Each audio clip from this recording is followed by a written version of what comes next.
What's up, guys? Orca's here, and today we got another video. Finally, we have another NASCAR video. It's been such a long time since I've made a NASCAR video. Most of the news has just been slow recently, but today we finally got some stuff to talk about. A lot of news released earlier this week and more recently. Front row, most importantly, I'd say, making big headlines. First of all, Zane Smith, who was heavily rumored to be driving for Front Row again, will be driving for Front Row for the Cup Series in 2025 in the number 38 car. As we all know, Zane Smith has recently already driven for Front Row Motorsports when he was driving in the Truck Series, won a championship with them with the 38 car, or with the 38 truck. So, they've brought him back. I think this was expected. I think Zane Smith had a very impressive second half of his Cup Series career. And then, Trackhouse, who he's kind of under Trackhouse, but he was driving for Spire Motorsports. It really seemed like, Trackhouse just threw him under the bus. Spire got rid of him. So it was a hard time for Zane Smith. Trackhouse, instead of, possibly bringing him to Trackhouse for the third charter, they get Shane Van Gisbergen instead, who will be driving for the third charter in Trackhouse next year. Then, of course, Spire gets rid of him. So Spire, of course, has Hocevar, McDowell, and Justin Haley. So Justin Haley and Michael McDowell taking those spots at Spire, who Spire let go of Corey LaJoie and Zane Smith. And we'll talk about Corey LaJoie later in this video. But Zane Smith getting a second chance in the Cup Series under Front Row. I like this from Front Row Motorsports. As we know, earlier this year, late last year, after the 2024 championship, it was announced that Todd Gilliland would be switching from the 38 car to drive the 34 car. And I think that's when the rumors really started going around that Zane Smith would be in Front Row for 2025. And of course, he's getting the 38 car. I think that's pretty symbolic of him driving the 38 truck when he was in the Truck Series with Front Row. So it's nice that Front Row has brought him back. They're giving him the second chance he needs in the Cup Series. And I think Zane Smith is going to have a pretty decent drive in the Cup Series under Front Row. Front Row, like Spire, is one of those rising teams. Front Row is in the agreement with 2311. They're in the middle of a court case against NASCAR themselves in terms of charter agreements and stuff. But, in the midst of that, they got a huge victory where one of the judges ruled that said they could have charters in the Cup Series and that NASCAR can't take those charters away from them. So, they're going ahead just like 2311 did. With their third charter, they got Riley Herbst with their third charter. Now Front Row has gotten Zane Smith with their third charter. And of course, we already knew Noah Gragson was with Front Row. And that's also a major announcement that just happened, I think, this morning. But Noah Gragson will be driving the number 4 car. So there were rumors maybe it would be a different number. Some people were thinking it was going to be the 14, maybe some other numbers. But Noah Gragson will be driving the 4 car. So, it seems like they're kind of taking that charter from SHR. They're bringing back the number 4. As we know, Josh Berry drove that number last year. Kevin Harvick drove that number the entire time he was with SHR. So it's nice to see the number 4 being continued along with Noah Gragson, who was with SHR last year. He gets to keep one of SHR's numbers. And I think it was also announced that his crew chief is going to be Drew Blickensderfer. I don't think we know who Zane Smith's crew chief is yet. I don't think we've gotten that information, but we know Noah Gragson's crew chief is Drew Blickensderfer. That's a hard name to say. I don't know why. But, so we know that Noah Gragson, number 4 car for Front Row Motorsports. Zane Smith, number 38 car for Front Row Motorsports. They have all of their charters confirmed now, just like 2311, and just like every other team, except, and I'm going to get into this now, the 51 Rick Ware racing car, we still don't know who's going to be driving that car full time. That 51 car is a full-time charter. The only full-time charter that Rick Ware Racing has. We know they have a part-time car, the number 15 car as well. But we still don't know the 51 driver. And, you know, a lot of people were thinking that Corey LaJoie was going to be getting that car for next year, but based on more recent rumors, that doesn't look like it's going to be the case. More recent rumors are coming out saying that Cody Ware is going to be a full-time driver in the Cup Series and will be driving that 51 car. So Corey might not be getting a full-time ride in the Cup Series this year. Most likely won't. As you know, strong rumors suggest that Cody Ware will be driving the 51 car full-time. And of course, this isn't totally surprising. I mean, Cody Ware is the son of the person who owns Rick Ware Racing. Of course, Ware is in the name, Rick Ware. So he is the son of the owner of this team. So it's not totally surprising that he would be driving full-time in the Cup Series. But I think we could possibly all agree that Corey LaJoie might be a better driver than Cody Ware. So it's kind of shocking that Corey LaJoie might not even be in a ride for NASCAR this year. He might be driving part-time for the 15 car. We don't know that. But it's unfortunate for Corey LaJoie. I mean, he got a lot of hate this year for how he was driving, you know, what was happening with him. But in my honest opinion, I kind of like Corey LaJoie.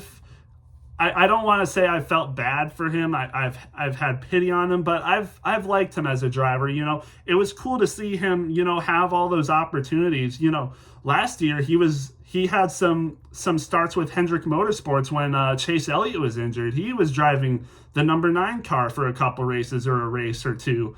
So to see where LaJoie is now, out of a full-time ride, most likely, you know, he was with Spire last year. We all know that he didn't perform like people wanted him to perform last year. You know, you could even say, I mean, you would say that Hocevar was definitely better than him last year. And even a good amount of time, Zane Smith started getting better than Corey LaJoie. So it is sad, but it isn't unexpected. I do hope the best for Corey LaJoie. I hope he gets another chance. I hope he gets some starts in NASCAR, possibly in the Cup Series this year. I hope his career isn't done yet. But like I said, Cody Ware is likely to be driving the 51 car full-time this year. So that should be interesting. And again, like I said, we still don't know who's going to be driving this car, this full-time charter, and that's the only full-time charter ride that isn't confirmed. All the other full-time charters are confirmed already. We know who's driving the third charter for 2311, third car for Trackhouse, third car for Front Row now. We just found out that'll be Zane Smith. So this Rick Ware Racing 51 car is the only full-time charter. We don't completely know who's driving yet. Again, like I said, most rumors point to Cody Ware driving it, but we still don't know. And of course, we still don't know 100% who'd be driving the 15 car part-time then. Maybe Corey LaJoie will be driving part-time in that 15 car, as well as some other people. I've heard Sheldon Creed, because, you know, SHR and, well, not SHR anymore, but Haas Factory Team and Rick Ware Racing have some sort of alliance. So maybe Sheldon Creed and other people will make some part-time starts in the Cup Series, but we'll just have to wait and see. Also, I forgot to mention, you know, we know that Cole Custer will be driving full-time for that Haas Factory Team in the Cup Series as well. So again, like I said, the 51 car for Rick Ware is the only full-time charter we don't know the driver for yet. Again, most people think it's Cody Ware. I would possibly tend to agree with that as well, but we'll just have to wait and see what happens. I think it's officially a month away from the first racing we get to see for the Cup Series, which is the Clash. I don't know if that means that would be the practice and qualifying, or if that's the actual race. But nonetheless, we are 1 month away from seeing Cup cars hit the track. So that's really exciting. I can't wait for that. Should be very fun. Only 1 month left. And then the last thing I wanted to talk about was the Daytona 500. So we actually got a confirmation for one unchartered team that will be racing in the Daytona 500, and that is MBM. They are putting Mike Wallace in the number 66 car for the Daytona 500 as, of course, an unchartered team. And this was a very big shock for a lot of people, me included. I'm going to be real. You guys know I'm a new NASCAR fan, so I've heard of the name Mike Wallace, but it didn't exactly ring a bell to me, so I kind of had to do some research on him. Mike Wallace hasn't been racing on an oval in a decade, basically. Once the Daytona 500 starts, it would be a decade since he has raced on an oval to begin with. I'm pretty sure he's made some starts in like the Truck Series or something. I think the last time he hit the track was in like 2020 or something for NASCAR, but for the Cup Series and an oval, I'm pretty sure he hasn't been on track since 2015 when he last ran the Daytona 500. I'm pretty sure he's like 65 years old or something. It's a shock. It's a shock, and a lot of people are pretty negative about it. I'm indifferent to it. I'm happy to see someone like Mike Wallace be qualifying or trying to qualify for the Daytona 500. He still might not even make the Daytona 500 race. He first has to qualify, and if he doesn't qualify through the qualifier, he has to go through the dual races, and you can qualify through the dual races. So I think the most likely chance, I don't think he'll qualify on speed alone. I think he's going to have to qualify through the dual races. So we'll just have to see what he can do. But I'm pretty sure, if I remember correctly, when I checked his stats, when he last ran the Daytona 500, he was in the Daytona 500 in 2015, but he finished like 4 laps down or something.